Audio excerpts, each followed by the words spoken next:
Hello students, आज हम ज्ञान सागर का पाठ 6 अनोखा वरदान पाठ पढ़ेंगे।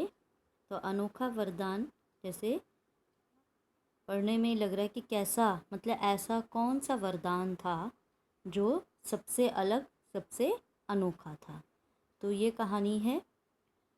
तो आइए शुरू करते हैं कि क्या वरदान मांगा। देखिए, तो वरदान है। अगर हमारे सामने भगवान प्रकट होकर कहें कि मांगो, आप जो भी मांगना चाहते हैं, तो नेचुरली है कि हम अपने सभी अपनी विशेष कहेंगे, सभी अपने वरदान मांगेंगे कि मुझे पैसा चाहिए, किसी को बहुत दिमाग तेज चाहिए, किसी को BMW गाड़ी चाहिए, किसी को कुछ। तो जिसकी जो जो इच्छा है वो मांगते हैं। लेकिन इस पाठ में 6 नौजवान हैं और उसमें सभी एक एक करके वहाँ सभी वरदान मांगते हैं। और जो एक है उसमें से नौजवान, वो सबसे अलग हट के वरदान मांगता है, जिसे सभी क्या समझते हैं कि ये बिल्कुल बुद्धू है।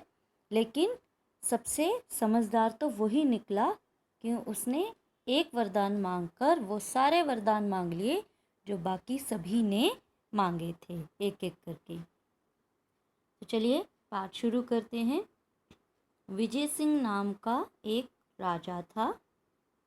वह अपनी प्रजा का बहुत ध्यान रखता था। एक बार वह तूफानी रात में घोड़े पर सवार होकर एक तंग से रास्ते से जा रहा था। तंग रास्ता मतलब थोड़ा छोटा रास्ता था।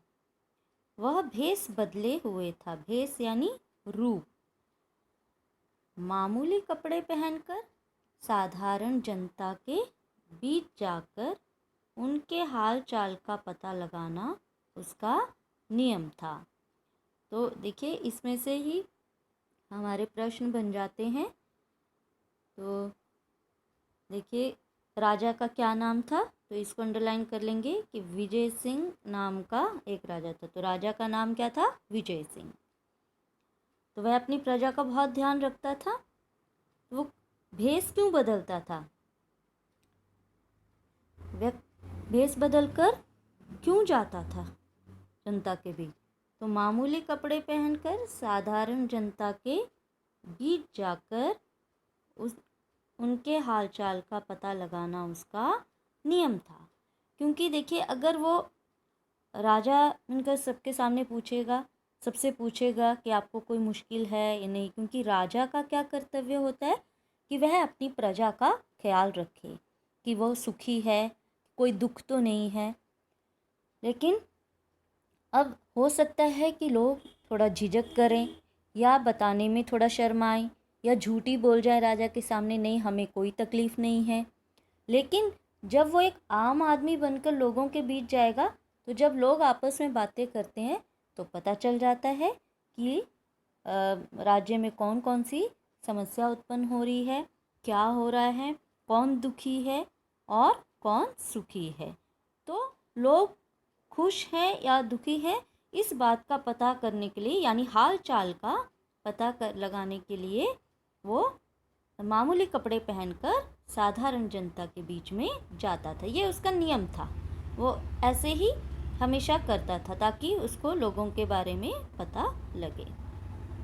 अब यहाँ देखिए, ये राजा है ना, पहने हुए साधारण कपड़े, तो और घोड़े के ऊपर सवार होकर जा रहा है।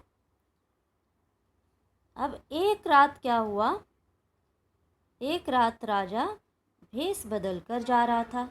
जब वो जा रहा था तभी वर्षा होने लगी और कुछ ही देर में वह बिल्कुल भीग गया। तो बारिश होगी तो भीगना तो है ही है, क्योंकि वो बिल्कुल आम आदमी बनकर घोड़े पर सवार होकर जा रहे हैं। परंतु उसे इसकी चिंता नहीं थी। उनको ये चिंता नहीं थी कि मैं राजा हूँ और देखो मैं भीग गया वर्षा में। तो उनको इस बात की कोई बिल्कुल चिंता नहीं थी। उसे अंधेरे की भी परवाह नहीं थी कि अंधेरा है, और उसे इस चीज़ की भी परवाह नहीं थी। वो बिल्कुल उसकी भी परवाह नहीं कर रहे थे। वह कैसे चल रहे थे? वह धीमे धीमे लेकिन सावधानी से चल रहा था। उसके घोड़े का पीछा करते हुए डाकू भी चुपके चुपके चले जा रहे थे। डाकू राजा के शानदार घोड़े पर हाथ साफ करना चाहते थे। तो देखिए, अब एक और क्वेश्चन यहाँ पर बन जाता है, एक और प्रश्न बना कि डाकू राजा का पीछा क्यों कर रहे थे। तो वो क्यों कर रहे थे, क्योंकि वो उसके घोड़े पर हाथ साफ करना चाहते थे।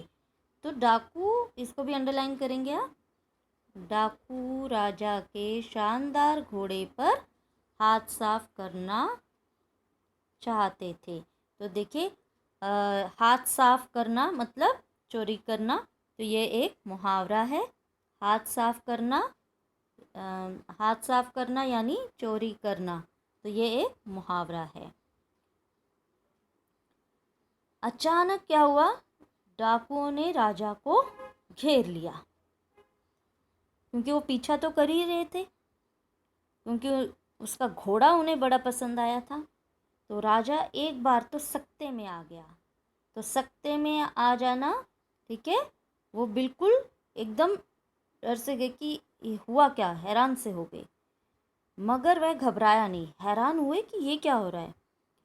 वह बच निकलने की तरकीब सोच ही रहा था कि उसके घोड़े का खुर सड़क के गड्ढे में फंस गया। तो यहाँ देखिए, आप फोटो में भी देख सकते हैं, ये खुर, ठीक है, घोड़े का पैर जो है वो गड्ढे में फंस गया। तो यहाँ आप देख रहे हैं, डाकू है, डाकुओं पर हमला भी किया है किसी ने, है ना। तो अभी बेचारे वो तरकीब सोच ही रहा था राजा कि घोड़े का खुर सड़क के गड्ढे में फंस गया। डाकू अभी राजा पर लपकने ही वाले थे, अभी अटैक करने ही वाले थे कि एक ओर से 6 नौजवान वहां आ पहुंचे। तो दूसरी तरफ से किसी ने देखा कि एक आदमी पर कौन यहाँ पर हमला करने जा रहा है। तो उन्होंने देखा कि एक आदमी मुसीबत में है। उन्होंने डाकुओं पर हमला किया, उन्होंने उनके ऊपर हमला कर दिया, और पीछे से अचानक हमला हुआ तो डाकुओं का ध्यान क्या हो गया, बट गया। अब ध्यान उनका उनकी तरफ हो गया, राजा पर से हट गया, और इस प्रकार राजा वहाँ से बच निकला। अच्छा, राजा जहाँ भी भेष बदल कर जाता था तो उसके पीछे पीछे कुछ दूरी पर उसके चुने हुए अंगरक्षक भी रहते थे। देखिए, अंगरक्षक कौन होते हैं, बॉडीगार्ड होते हैं। अब राजा है, लेकिन वो एक आम आदमी बनकर जनता के बीच में जा रहा है। तो उन्होंने क्या किया था, अंगरक्षक तो थे लेकिन किसी को पता ना चले, इसलिए वो दूर दूर चल रहे थे, थोड़ा दूरी पर थे। तो थोड़ी देर बाद राजा के अंगरक्षकों का दल भी आ पहुंचा और उन्होंने सभी डाकुओं को बंदी बना लिया। तो सभी को उन्होंने पकड़ लिया। अब राजा उन नवयुवकों से बहुत प्रसन्न था। क्यों प्रसन्न था, है ना, तो इस चीज़ को भी हम अंडरलाइन करेंगे। राजा उन नवयुवकों से बड़ा प्रसन्न था। क्यों प्रसन्न था, क्योंकि बिना यह जाने कि वह राजा है, उन्होंने डाकुओं से उसकी रक्षा की थी। तो बिना ये जाने, देखो राजा है तो कोई भी रक्षा करने के लिए आ जाएगा, लेकिन एक आम आदमी है, यानी कि किसी भी व्यक्ति को मुसीबत में देखकर उसकी मदद करना, तो ये तो अच्छी बात है। यानी कि उन 6 नौजवानों के मन में दया भाव जैसे गुण है। तो वह राजा ने उन्हें बहुत बहुत धन्यवाद दिया और कहा कि वे उसके साथ महल तक चलें। अब 6 नौजवानों से राजा प्रसन्न इसलिए हुआ कि उन्होंने बिना ये जाने कि उनको ये पता था कि ये एक आम आदमी है, राजा नहीं है, तो भी उन्होंने उस आदमी की मदद की। इसलिए राजा प्रसन्न हुए और राजा ने उनका धन्यवाद करना चाहा। तो उसके लिए उन्होंने कहा कि आप मेरे साथ महल तक चलें। अब भोर होने पर, भोर मतलब सुबह हुई, तो ये सारी घटना समाचार जो है सब जगह फैल गया, सारी जनता में, सारे राज्य में फैल गया। सारी प्रजा खुश थी कि डाकू उनके राजा का बाल बांका ना कर सके। तो देखिए सारी प्रजा क्यों खुश थी? सारी प्रजा इसलिए खुश थी कि डाकू उनके राजा का बाल बांका ना कर सके। बाल बांका न कर सकना ये एक मुहावरा है और इसका अर्थ होता है कुछ भी बिगाड़ ना सकना। राज्य परिवार के कौन लोग होते हैं? मंत्रियों, दरबारियों और सारी जनता ने नवयुवकों के साहस की प्रशंसा की कि कितने साहसी हैं कि डाकुओं से भिड़ गए वो। तो देखिए ये राजा बैठे हुए हैं अपने सिंहासन पर, ये 6 नौजवान हैं और राजा इनका धन्यवाद कर रहे हैं। और देखिए अगले दिन क्या हुआ, दरबार में इन नौजवानों को राजा के सामने लाया गया और राजा ने अपने सिंहासन से उतरकर उन्हें गले से लगाया। देखो कितना मान सम्मान उनको दिया कि एक राजा होते हुए भी वो अपने सिंहासन से उतरकर उनसे गले लग रहे हैं। और क्या कहा? मन चाहा पुरस्कार मांगने को कहा कि मांगो जो मांग सकते हो। राजा ने साथ में क्या कहा कि आप बारी बारी से जो चाहे मांगो, अगर मेरे बस के बाहर ना हुआ तो मैं इसी समय आपकी कोई भी इच्छा पूरी कर दूंगा। तो राजा ने ऐसा किस लिए कहा? राजा ने ये कहा कि आप ऐसी इच्छा मांगना जो मैं आपकी पूर्ण कर सकूं। तो अब कहीं नौजवान कहते जी चांद तारे तोड़ के लाओ, तो ये तो कोई इच्छा नहीं ना हुई, ऐसा तो कोई भी नहीं कर सकता। तो ऐसी इच्छा जो मैं पूरी कर सकूं।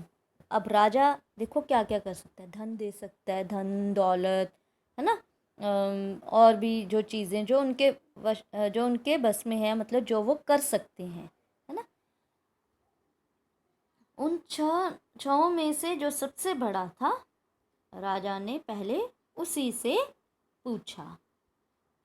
और अब कल हम जानेंगे कि इन 6 नौजवानों ने एक एक करके क्या क्या वरदान मांगे और सबसे अनोखा वरदान किसने मांगा। ठीक है, चलिए तब तक यहाँ तक आप पढ़ेंगे, मुहावरे जो इसमें आए हैं उनको याद रखेंगे, फिर प्रश्न जो भी अंडरलाइन करने को कहा है उसको आप रेखांकित करेंगे, अंडरलाइन करेंगे और प्रश्नों के उत्तर भी याद रखेंगे कि कौन राजा था, क्यों वो लोगों के बीच में जाता था, डाकू उसके घोड़े पर हाथ साफ क्यों करना चाहते थे, है ना, और डाकुओं से राजा को किसने बचाया, राजा ने उनका धन्यवाद कैसे किया 6 नौजवानों का, और 6 नौजवानों का धन्यवाद करने के लिए राजा ने उनसे क्या कहा। ठीक है, चलिए यहाँ तक पढ़िए, कल फिर मिलेंगे अगले वीडियो के साथ। Till then bye and thank you.